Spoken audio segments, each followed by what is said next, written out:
TV 17 ગુજરાતીની આજે વિશેષ અહેવાલમાં વાત કરીશું રાઇટ ટુ એજ્યુકેશનની હેલ્પલાઇન નંબર વિશે। રાઇટ ટુ એજ્યુકેશન ભારતના 6 થી 14 વર્ષની વયના બાળકો માટે મફત અને ફરજિયાત શિક્ષણ પૂરું પાડે છે। રાઇટ ટુ એજ્યુકેશન હેઠળ શાળામાં પ્રવેશ મેળવવા માટે ગુજરાત સરકાર દ્વારા 2025-26 અંતર્ગત પ્રવેશ પ્રક્રિયાની જાહેરાત પણ કરી દેવામાં આવી છે। મહાનગરપાલિકા વિસ્તારમાં આરટીઈ હેલ્પ સેન્ટરનું નામ, સરનામા અને હેલ્પલાઇન નંબર પણ જાહેર કરવામાં આવ્યા હતા। જે અત્યારે ટીવી 17 ગુજરાતી દ્વારા રિયાલિટી ચેક કરવામાં આવી છે તો બધા જ હેલ્પલાઇન નંબર હાલ બંધ હાલતમાં જોવા મળી રહ્યા છે।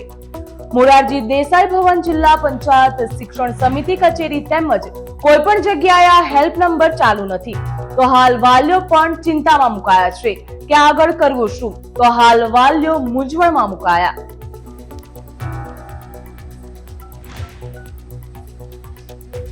જે નંબર સાથે તમે સંપર્ક કરવા ઈચ્છો છો એ હમણાં સ્વિચ ઓફ છે। કૃપા કરી थोड़ा समय પછી प्रयास करो। जिस नंबर से आप संपर्क करना चाहते हैं वह अभी स्विच ऑफ है। कृपया कुछ समय पश्चात प्रयास करें। The number you are calling is currently switched off. Please try later.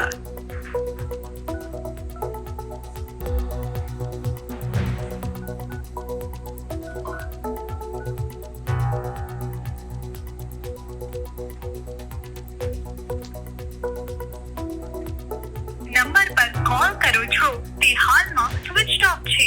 कृपा करें पछीથી प्रयत्न करो। जिस नंबर से आप संपर्क करना चाहते हैं वह अभी स्विच ऑफ है। શું સરકારે વધારી વાલીઓની મુશ્કેલી? સરકારમાં આવી લાલિયાવાડી કેટલો સમય સુધી ચાલશે? શું હવે સરકાર નિંદ્રામાંથી જાગશે ખરા?